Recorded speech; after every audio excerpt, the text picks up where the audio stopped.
Hey there, Georgie here with Ukraine Matters. 4 years ago, Russian dictator announced that he's starting a very short and special 3-day military operation on conquering Ukraine. He was sitting very relaxed in his chair, thinking that he's gonna rule over Ukraine in a short while and he's just gonna come in and punish this land that allowed itself to be willing to have democracy, to be independent from Russia, to have their own will and desires. And he thought that he's unbeatable. Yet now, 1500 days in, almost, we are now seeing the absolute awful state of Russia that they are finding themselves in. So today we're going to look at the Russian military in all of their aspects, and we're going to talk about how actually and truly devastating things are in all aspects for the Russian military and what Ukraine was able to achieve in these 4 awful years. And we start by looking at things in the past, specifically how Russia was perceived in 2022. I'm pretty sure you already forgot that it was like this, but Russia was considered world's second strongest military. The military that supposedly can challenge NATO, can challenge the United States, and can really take on the whole world, that they are practically unbeatable. So when it became clear that Russia is planning an invasion into Ukraine, the only thing that Ukrainian politicians got was messages of condolences to them about the inevitable demise that is coming their way. And this is the reality that Ukraine found themselves in 2022 when Ukrainian people decided to resist. But more importantly, they also were able to show that no, Russian military was not as strong as they were painting it to be, because there was a lot of flaws in the Russian military, flaws that were exploited by Ukraine, that didn't have access to a lot of firepower that it has now. They didn't have the access to the weapons output that they have now, and they didn't have the ability to protect themselves the way that they have now. The first thing that we must acknowledge is that since 2022, Russia did not really have any major victories over Ukraine. Yes, they are able to capture from time to time some settlements. Sometimes they're able to capture a little bit bigger towns, but none of these are sort of a situation on the front line defining. Capturing a town, for example, recent one that everyone is talking about is Pokrovsk-Mirnograd, that it is about to fall. Even that will not really change the situation on the front line for Russia at all. It will just means further fighting. It's not gonna stop the war, and it's not really bringing Russia much closer. It is so bad that since early 2022, over 1 million dead Russians, and Russia was able to capture only 2% of Ukrainian territory. 2% in all of these 4 years of effort. It is pitiful. The achievements of Russia on the paper, when you actually start looking and comparing that 2% for 1 million casualties, that is not sustainable for any country in the world. There is no way that Russia can really achieve any kind of military victory here. The most obvious example of the degradation of the Russian armed forces is the tactics that they have been using. You still remember when it was 2022 and Russia was invading into Ukraine, they were driving these unending massive columns of armored vehicles, artillery pieces, long-range rocket artillery, some additional fire brigades, radars, anti-air systems, all different sorts of incredible machinery, and Ukraine had almost nothing to put forward. And this was the 2022. And after that, we started seeing the complete destruction of these tactics. We saw that slowly but surely, people that were trained how to perform some of these combats, it was so-called the battle tactical groups of Russia, we started seeing them failing on the front line. We started seeing image after image, video after video of them being burned to crisp by Ukrainian partisans and later frontline soldiers. It was the innovation of Ukrainians that really stood to the test. And here I want to address one of the running joke that is being stated, that Russia right now is having all of these cages around these vehicles. But we remember that at the start of the war, everyone was laughing at the cages of the vehicles. I just want to point your attention to the history, because Russia started putting these cope cages on the vehicles at first only because Ukraine received some of the Javelin missiles. So the first cope cages that Russia was putting on their vehicles was to protect themselves against javelins. Obviously, these cope cages did absolutely nothing. Yes, they became more useful against drones, but against the initials, they didn't really go that well. And this is telling the fact that Russia really doesn't have the brain power to have this proper tactics. Some people says, well, what if Russia builds a competent force? What if Russia really is going to become and start using a lot of these tactics? Now, 4 years later, as I said before, it won't, and now 4 years later, we can actually state that it didn't and it will not. Why? Because of the dumbing down. Russia has lost a lot of the manpower that were more or less competent. Current manpower is not competent, and whatever they're doing with their manpower, they needed to adapt their tactics. It worked for a while now, while they had the supply of armored vehicles, to just send military vehicle columns towards Ukrainian positions. Now, Russia doesn't have vehicles.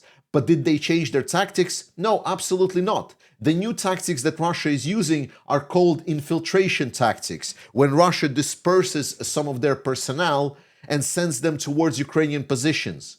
But the point of the matter is that this is not a complex tactic. This is not some kind of a system where Russia came out with some kind of a secret new way on using their manpower. No. They just used their manpower to just send them towards Ukrainian positions, first in vehicles, then was in lighter vehicles and donkeys. Now, no more donkeys, no more lighter vehicles. Now it's just the guys that are moving towards Ukrainian positions on their own 2 feet and hope that they will not get slaughtered by drones. To be honest, I think there is just one thing that can spell worse disaster than the Russian Air Force.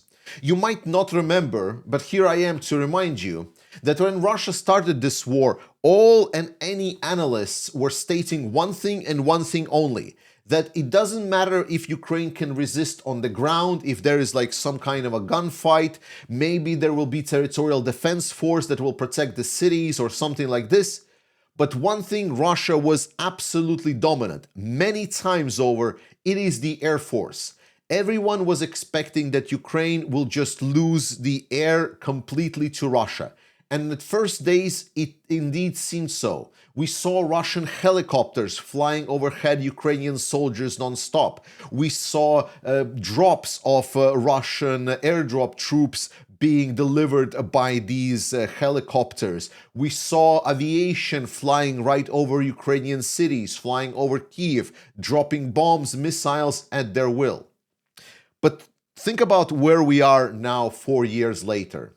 Not only Russian Air Force degraded, they cannot allow themselves now to approach even Ukrainian territory. The only way that Russians are using their aviation is they're hurling some of the long-range glide bombs. They're able to glide for 150 kilometers far away from the contact line, because if they come any way closer, they just gonna get absolutely annihilated. And helicopters, we're not even touching the helicopters. Those things are far and away, and they're used very, very precisely. They're used to hunt some of the drones in the Black Sea, and they're used to intercept some of the Ukrainian missiles and drones as the air defense component. But they are not being used anymore in Ukrainian airspace. Yes, Ukraine didn't really secure control of the airspace itself, but the fact of the matter, Ukrainian Air Force have grown significantly. So when you compare the state of the Russian Air Force to what they started with and the position that they were in, right now, it's a shadow of itself. And I'm not even touching upon the Ukrainian targeted campaign against the airfields in close proximity by pushing the Russian aviation back towards the more secure and remote airfields, and later Operation Spiderweb, where Ukrainians infiltrated Russia with their drones and they destroyed a lot of the Russian strategic bombers. Truth of the matter is that Russia has lost a lot of their capabilities. Their so-called fifth-generation fighter plane turned out to be absolute nonsense. Their unstoppable Kinjal missile, while extremely annoying, turned out to be nothing more than just another ballistic missile, which Russia has many of. So while there is certain strong sides still on Russia, especially when we're talking about throwing the aviation bombs that are gliding hundreds of kilometers that are extremely hard for Ukraine to deal with, the reality of the matter is that Russian Air Force is right now scrambling to achieve any battlefield success.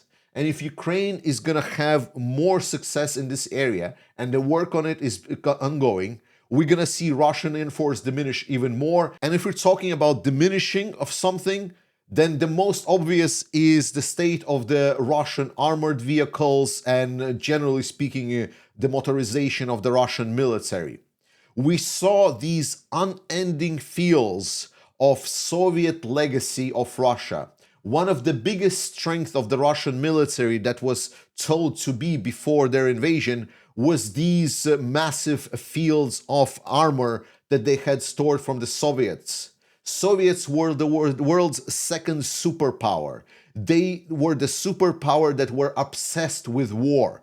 They were putting insane amounts of money just to produce these vehicles for war that they could reuse once the time comes. And they had thousands of them. Where are they anymore? We don't know. There aren't any. The point of the matter, Covered Cabal and a lot of other analysts have been tracking the state of Russian stockpiles. And these stockpiles, if not completely empty, and arguably if they will be or will be not completely empty, because Russia did change their tactics now. But the point of the matter, Russia doesn't have that mass of armor anymore. Russia cannot use armor anymore the way that it was before. And the point of the matter, the way that it was before the armor used by Russia, it was the way that it was intended to be used by the Soviets, to have this large-scale mechanized assaults. Yet Ukraine held up to it. Ukraine was able to stand up to all of these unending waves of Russian armored vehicles and tanks moving towards them and destroy all of them. And now, while Russia has some armor, the state of that armor is pretty pitiful, because every time they were taking stuff from the storage, they took the good stuff first, then they took the stuff that was a bit worse, then they took the stuff that was sort of okay, and then at the end, they started making these Frankenstein monsters, where they assembled from parts of different armored vehicles that were left in stockpile something that can at least move. Russian armor right now cannot perform battle tasks. It can do maybe taxi to frontline.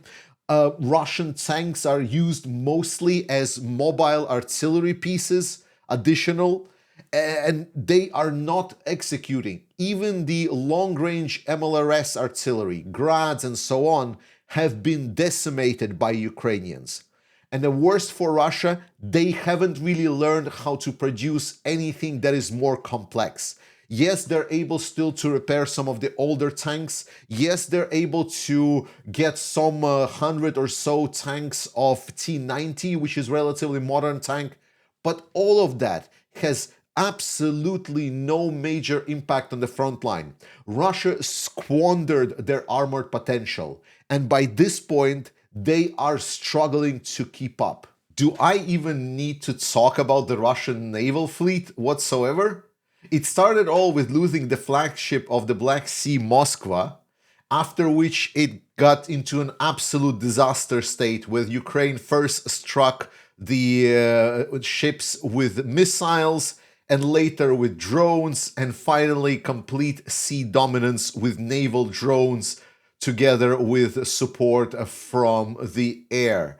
Ukraine is in complete control of Black Sea. Russia lost naval warfare 100% to a country without a fleet. It is so pitiful, it's not even funny to talk about. Russia has been hiding inside the city port of Novorossiysk, and actually the latest reports are that they were begging United States to ask Ukraine to please don't bomb their ships inside of that harbor, because the latest strike was done by using the underwater drones. One would think that maybe, at least in a strategic bombing sense, Russia is doing quite well, because, hey, you know, daily we hear about Russia striking some targets inside of Ukraine, and it would be almost correct, except for a couple of very small things. I already talked about the state of the Russian aviation and the fact that Russia has degraded capabilities. But more than that, right now, majority of their strikes is happening because of the drones. And while Ukraine is struggling with some of these drones, they are producing their counter drones. And drones have inherent flaws that they cannot penetrate fast enough. The only way what Russia can strike against that Ukraine still hasn't been able to protect is some big stationary objects, such as electrical stations, such as dams and other places. This is the targets that Russia can still target and still do certain damage. It can target and create real big issues for civilians. But this is the key word, civilians, because while it is really bad at what Ukraine is suffering through, with Russia targeting their electrical and heating installations, the truth of the matter, in military sense, it's pretty bad. Russia is not targeting major Ukrainian weapons production because there is no Ukrainian major weapons production. The big weakness supposedly of Ukraine, that it couldn't really make big production and match the numbers of drones that Russia is supposedly outputting on the front line, has been a little bit tackled by Ukraine by having a big diversified network of production facilities. Ukraine doesn't have one single factory that Russia just needs to bomb to stop Ukrainian armor production, ammunition production, or missile production. Ukraine has diversified network of productions, and most of them Russia don't even know where they are, so they're struggling to obtain data on it. And majority of strikes that are happening against installations of Ukraine are happening only because there are traitors inside of Ukrainian society that are willing to give away that information for a couple hundreds of dollars. Russia is doing their strategic bombing with one purpose and one purpose only: terror. And terror is terrible, and that's why we should not forgive Russia anything that it's doing, because there is a terrorist state right next to our borders. But with that said, if military is able to operate, if some of the bigger factories that are working either underground or in undisclosed locations, because Ukraine is a huge country, they have their own generators, they are not bothered by these strikes.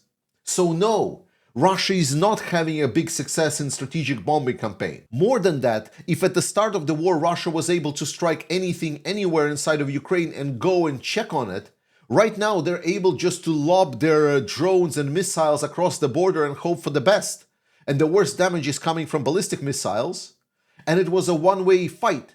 Now, Ukraine is arguably picking up in the strategic bombing campaigns. Just recently, we saw a factory struck deep inside Russia, over 1,500 kilometers away from the borders of Ukraine, with Ukrainian-developed homemade cheap cruise missiles. That is unheard of. Russia not only did not succeed in the strategic bombing campaign, they are now arguably having more trouble than Ukraine because they do not have the dispersed production facilities, and they are not prepared to do the same as Russia, because remember, in Russia everything is about control. They must control everything. If they will not control it, then probably there will be many Russians that are willing to sabotage their operation or not be subordinate to the power. Russia is a prison state, and they're trying to do everything. But to be a prison state and monitor your inhabitants, they need to be combined into one single place, so to say. Russia has inherent issues with their strategic location of their production facilities. And right now, if Ukraine is going to scale up in 2026 their drone and missile production, and also potentially develop the ballistic missiles that is right now being discussed together with Britain, that is going to be devastating for Russia. Then their strategic bombing campaign arguably is going to fall behind Ukraine's. Imagine that in 2022, someone would say that it's Russia that's going to be struggling to contain Ukrainian strategic bombing campaign. The core of any army is their logistics and supplies, and Russian logistics and supplies have been crippled.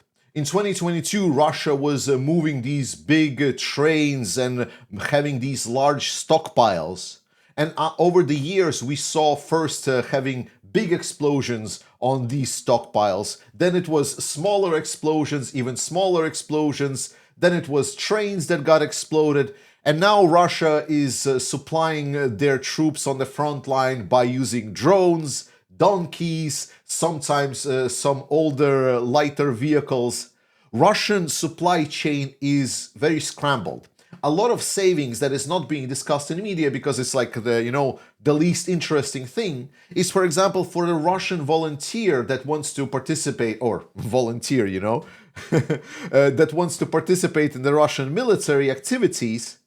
Russia is not supplying him with the uniform, or they give him some old weapon and a bit of ammunition, and that's it. The rest, every person needs to supply themselves on the front line. That's the logic of Russians, because they don't care. They don't care about supplying their troops. So all of the heating, all of the house habitation, everything is being supplied by the Russian troops themselves. It is one of those things that is hard to believe, but Russian strategic supplies have completely collapsed. They cannot really support themselves with the production of their artillery shells. They're outsourcing it to the North Koreans. They cannot even fully supply themselves with the drones, the Iranian drones. They're still buying a lot of stuff from Iran. They cannot supply themselves with enough even moving artillery pieces. They're buying just any kind of old artillery from North Korea. And this cannot be expressed more than the state of Russian manpower. There is a lot of Russians. That one we can agree with. And for a very long time, for the last years, this was probably one of their biggest advantage, the manpower. But not until the end of the last year. Because at the end of the last year, we saw Ukrainians doing a lot of concentrated effort to target specifically Russian manpower. And now at the end of the last year, it was the first year that Ukraine was able to destroy more men than join the Russian military. So now Russian manpower is net negative. More than that, a lot of the Russian manpower have been built to be contractors, to be these mercenaries. This is the current Russian social contract.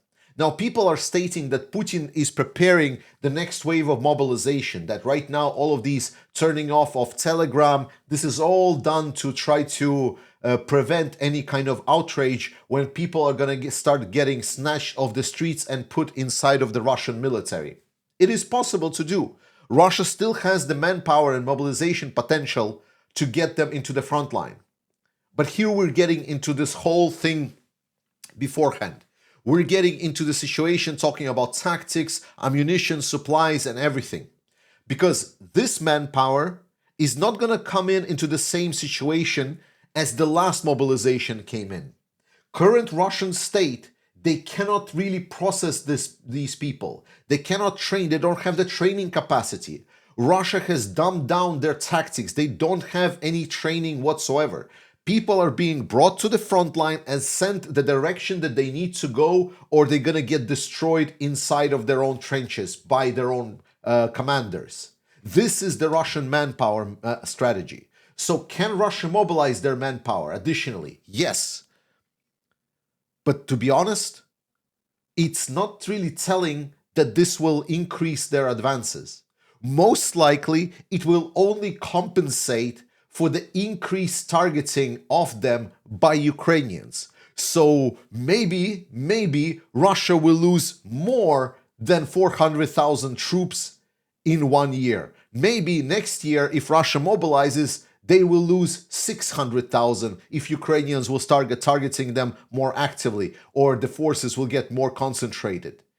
Russia doesn't have the qualitative improvement of manpower, and current battlefield doesn't really favor massive manpower advantage. Yes, massive manpower leaves you with the staying power, allows you to crawl into Ukrainian positions, to finally, with putting in bodies and bodies and bodies of Russian men to take over the town of Pokrovsk.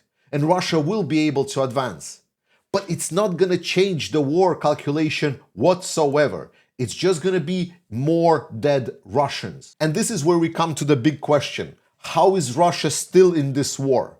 How are they still able to go on? And this is only because two things. It's because it's big, they have a lot of manpower, and they had a lot of things, they have less things now, and they have a lot of dumb population that is not willing to resist, that are really desensitized to casualties. That's it. That's the only two big advantages that Russia is having over Ukraine. And even with all of these advantages, we saw now that the Starlink got turned off for Russia, and just suddenly Ukrainians start going on the offensive. It was just one change. Even despite that, the Russia still has more manpower, and Ukraine has been struggling with manpower issues for more than a year. Remember that? Remember everyone was telling that Ukraine is struggling? One change, and Ukrainians are on the offensive. So Russia has some small advantages here, maybe even big advantages. If Ukraine had about a third of the resources that Russia had, Russia would be rolled over. It would get crushed. And this is the only thing that is preventing them from being crushed. Thank you so much for watching this video. Ukraine is able to do this to Russian military only thanks to your support. So please continue supporting Ukraine, participate in the fundraiser for the FPS drones for Black Raven on the 93rd Brigade. I love you. SLAVA UKRAINY, trust in Ukrainian armed forces, and I will see you next time.